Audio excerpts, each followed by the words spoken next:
Hi, this is Randy Baps from UXstars.com, and today I'd like to talk with you about an everyday UX scenario where earlier this week I was interested in attending an event. However, based on my experience, I did not choose to buy that ticket.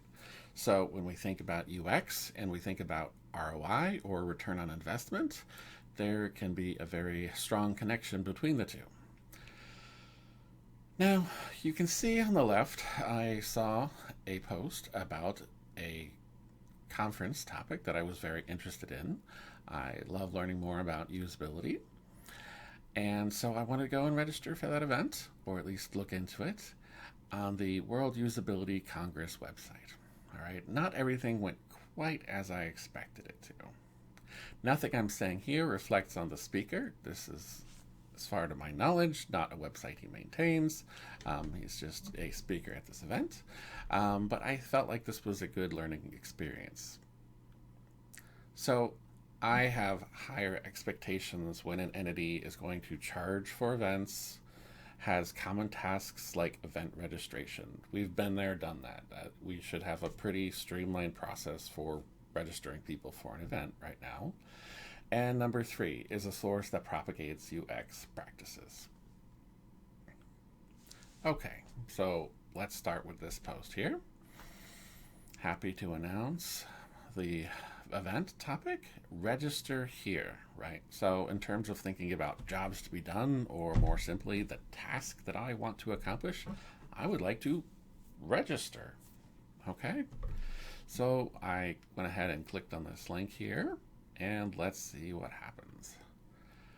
So now this is on my phone in this layout here, and so when I click to register, this is what I see on my phone screen. And I was immediately confused because it says, I'm in. I'm like, did I register merely by clicking on this link? I was like, no, that's not possible. And I go through here and I'm like, wait, tell my network that I'm a part of the family. No, I didn't even register yet. So they're asking me to deviate from my primary task. And I did scroll down a bit more. And I was still a bit confused. I'm like, IDK, and then all this.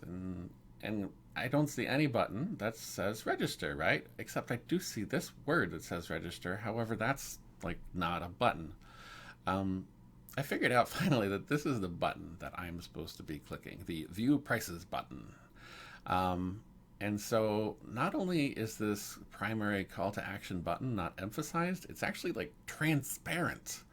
I would expect that when I go to register an event, that there would be a button that says register and that it would stand out so much that I'd be like, this is the button that I must click. Or that I'm like already on that registration page because somebody linked me to it. So this was harder than it should be to find the registration button. Now, this is the view on a desktop. I wanted to see if it would be any more apparent to a user on the desktop. And still, like, all this space up here when I go and try to register was just, it was talking about sponsors and telling people on social media. And yeah, no, still down here, just itty bitty button was trying to take me off to where I could buy the tickets.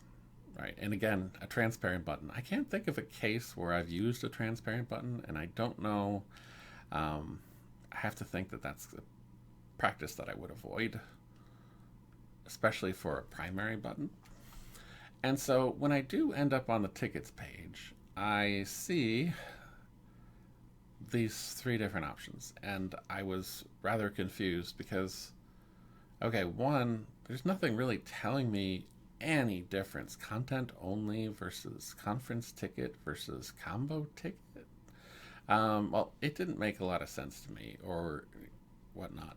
And also, this is not a currency that I am familiar in. I am familiar with US dollars. So, hold on. Right here, I was a bit stumped. Now, when somebody's got the buy button, you want to sort of seal the deal.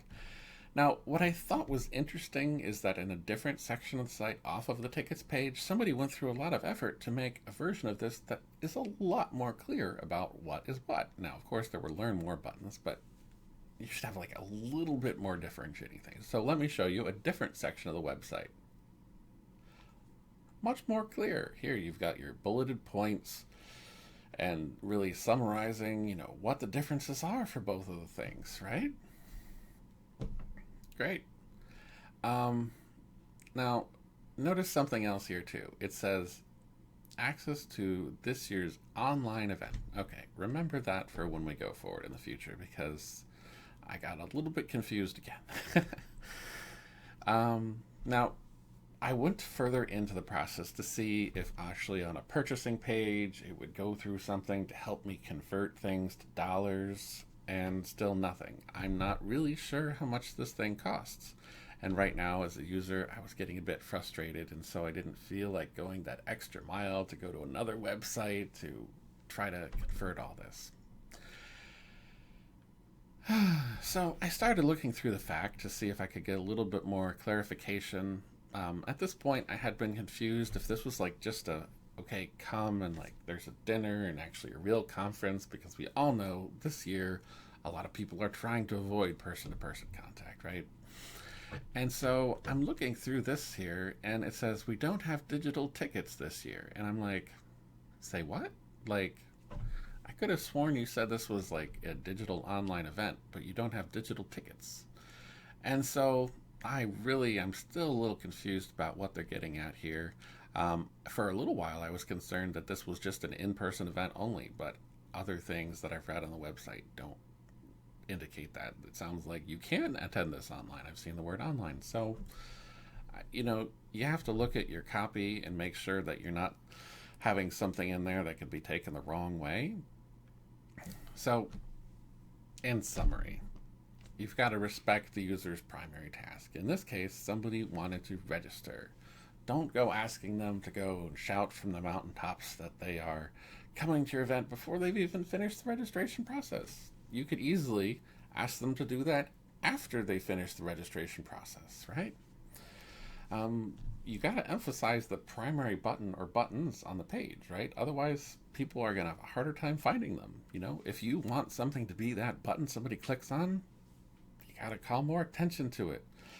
And if you're going to cater to a worldwide audience, conversion of time and currencies is a must, right? I gotta say that I'm a lot more likely to buy something and enter in my credit card if I can be sure of how much money that really represents. Wouldn't that be something if you thought that a currency had a similar amount to yours, but really it cost you a lot more money? That would not be a good experience, and that's not something I'm willing to risk.